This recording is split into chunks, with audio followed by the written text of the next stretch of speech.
અમદાવાદમાં બાપુનગરના આંગણે પ્રથમવાર અમદાવાદ પૂર્વ લોહાણા સમાજે ભગવતી શ્રી રાંદલમાના 500 લોટા તેડાયા। આજે રામનવમીના પાવન પ્રસંગે શ્રી જલારામ બાપાની સાખે બાપુનગરના આંગણે 5 વર્ષની બાળકીથી લઈને મોટી વયની યુવતીઓ ગોયણી બની હતી। 4000થી વધુની સંખ્યામાં ગોયણીની પૂજા અર્ચના સાથે શ્રી ભગવતી રાંદલમાના 500 લોટાની પૂજા વિધિ વિધાન સાથે 4000થી વધુ ગોયણી કરવામાં આવી હતી તેમ પ્રમુખ ભરતભાઈ માવાણીએ જણાવ્યું હતું। નમસ્કાર, હું છું ચંદ્રિકા પુત્રી નિરાલી। અમદાવાદમાં બાપુનગરના આંગણે પહેલી જ વખત મા રાંદલનો 500 લોટાનો ભવ્ય દરબાર લાગ્યો છે, જેમાં સમગ્ર લોહાણા સમાજ દર્શન કરવા ભક્તિભાવથી આવ્યું છે અને અમને પણ અહીંયા દર્શન કરીને ખૂબ જ આનંદ થયો છે। આજે પવિત્ર રામનવમીના દિવસે 500 રાંદલ માતાના લોટાનું તેરવાનું અમે આયોજન કરેલું છે। આમાં અમારી તમામ કારોબારીના સભ્યો તથા જ્ઞાતિજનો તન મન અને ધનથી સેવા આપી છે અને આ પ્રોગ્રામને ખૂબ જ સફળતા મળી રહી છે અને અમારા ટાર્ગેટ કરતાં પણ વધારે ગોળણી અને અસંખ્ય સંખ્યામાં જ્ઞાતિજનો અહીં આવ્યા છે અને પ્રસાદનો લાભ લીધેલો છે। કેટલા દિવસથી આની તૈયારી ચાલતી હતી ને આજે જ્યારે સફળતા મળી છે ત્યારે એનું શ્રેય કોને આપશો? આમનું અમે છેલ્લા 3 મહિનાથી આની માઇક્રો મેનેજમેન્ટ કરતા જ આવ્યા છે, વારંવાર નાની મોટી મિટિંગો બી કરતા આવ્યા છે અને આનો શ્રેય અમારા પ્રમુખ શ્રી ભરતભાઈ માવાણીને ફાળે જ જાય છે। એક બીજી વસ્તુ કે ભરતભાઈ માવાણીની અત્યારે નાદુરસ્ત તબિયત છે। 2 દિવસ પહેલાં જ એમને એડમિટ કરેલા હતા। ડૉક્ટરના પ્રિસ્ક્રિપ્શન પ્રમાણે એમને એડમિટ જ થવાની જરૂર હતી, પણ એમને ના જ પાડી કે મારા રાંદલ માતાનો પ્રોગ્રામ છે, હું કોઈપણ હિસાબે એડમિટ થઈશ જ નહીં। 2 દિવસ પહેલાં એમને બ્લડની બોટલ બી ચડાવી છે અને સિવિલમાંથી સીધું ડિસ્ચાર્જ લઈ અને અહીંયા હોલ ઉપર જ આવ્યા છે અને 3 દિવસથી 24 કલાક એ અહીંયા અવિરત પ્રમાણે સેવા આપે જ છે।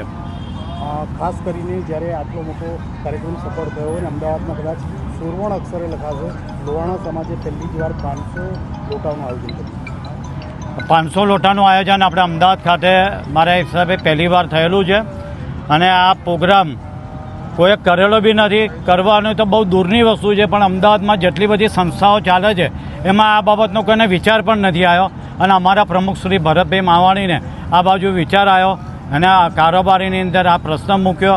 અમે બધાને વધાવી બી દીધો અને એમની જોડે અમે તનમનથી જોડાયેલા છે। આમ તો ગુજરાત સંતો, મહંતો, ઋષિઓ, મુનિઓ, દેવ દેવી, જતી શક્તિ, ઓલિયાતની શક્તિ અને સાથે સાથે જલારામ જેવા વિભૂતિની આ ભૂમિ છે કે જ્યાં ટુકડો ત્યાં હરી ઢોકળો કહેવાતું હોય છે અને એવામાં લોહાણા સમાજે એક બે મિસાલ પૂરી પાડી છે। જલારામ લોહાણા જ્ઞાતિ જે છે જલારામ બાપા ઉપર જ કોઈ પણ પ્રોગ્રામ કરતા હોય છે, એમને ધ્યાનમાં રાખતા હોય છે। દરેક જલારામને ધ્યાનમાં રાખીને જ આ પ્રોગ્રામો થતા હોય છે અને એ પ્રોગ્રામમાં ધાર્યું ના કરતા હોય એના કરતાં બી આપણને સારું પરિણામ મળેલું છે। હવે આજે આ રાંદલ માતાનો પ્રોગ્રામ હતો અને રાંદલ માતાના પ્રોગ્રામમાં અમારી ગણતરી 3500 ગોળણીની હતી, એની જગ્યાએ આજે 4042 ગોળણીએ પ્રસાદ લીધો છે અને દરેક જણને મા ભગવતીએ અમે દરેક જણને ગિફ્ટ પણ પ્રસાદ ખવડાવીને ગિફ્ટ પણ આપેલી છે અને હજી બી અમારી પાસે ગિફ્ટ બી પડી છે। આ એક ચમત્કાર ગણો જલારામ બાપાનો કે રાંદલ માતાનો, એ અમારા સમાજ ઉપરના અમારા ભરતભાઈ માવાણીની ઉપર જ એની એકદમ શ્રદ્ધા કામ કરી ગઈ। આમાં લોહાણા સમાજ માટે રામચંદ્ર ભગવાન ઈષ્ટદેવ છે। જ્યારે રામનવમી જેવો પવિત્ર દિવસ હોય તો અમારા પ્રમુખશ્રીને આથી 3 માસ પહેલાં વિચાર આવ્યો હતો કે આપણે એવું આયોજન કરીએ કે જે અમદાવાદમાં નહીં ગુજરાતમાં કોઈ લોહાણા સમાજે ના કર્યું, લોહાણા સમાજે કર્યું। તો એમણે 500 લોટાનું આયોજન વિચાર્યું, ત્યારબાદ કમિટીને બોલાવીને રજૂઆત કરી। કમિટી અને પ્રમુખની નિગરાનીમાં ભવ્યથી ભવ્ય પ્રોગ્રામનું આજરોજ આયોજન કરવામાં આવેલું છે। ખાસ કરીને સહભાગી સૌ થયા છે, પરંતુ વિશેષ રૂપે એવા વ્યક્તિઓ કે જેણે આ સફળતામાં 4 ચાંદ લગાવ્યા છે, એ માટે શું કહેશો? સફળતામાં 4 ચાંદ સમાજના દાતાઓ અને અમારા પ્રમુખશ્રીને જ આપી શકાય એનો શ્રેય આપવો હોય તો। બાકી આખી કમિટીએ મહેનત કરી છે। પ્રમુખશ્રી બીમાર હોવા છતાં નાદુરસ્ત તબિયતને ધ્યાનમાં રાખ્યા સિવાય ફક્ત ને ફક્ત પ્રોગ્રામને દીપાવવા માટે જ એમણે પ્રયત્ન કર્યા છે અને માતાજીની દયાથી અત્યાર સુધીનો પ્રોગ્રામ સફળ થયેલો છે।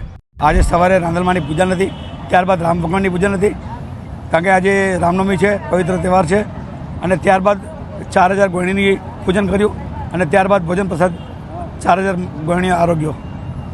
ખાસ કરીને કયા વિસ્તારમાંથી આપણે ભક્તો અહીં આવ્યા છે? અમદાવાદના તમામ વિસ્તારોમાંથી આવ્યા છે। ભણીનગર, બાપુનગર, સરસપુર, ગોમતીપુર, ટોટલી સમાજના ભક્તો આવેલા છે। આમ તો દરેક ઘરે ઘરે રાંદલ પૂજાય છે, પણ વિશેષ રૂપે જ્યારે આપણે ઘરે રાંદલ ચડાવ્યા હોય ત્યારે કાર્યક્રમો બધા હોય છે. હા, અમારે એવું છે કે લોહાણા સમાજમાં કે કોઈ પણ પ્રસંગ હોય, દાખલા તરીકે લગ્ન છે, જન્મદિવસ છે, કોઈ પણ પ્રસંગ હોય અમારે રાંદલ તેડવા પડે છે.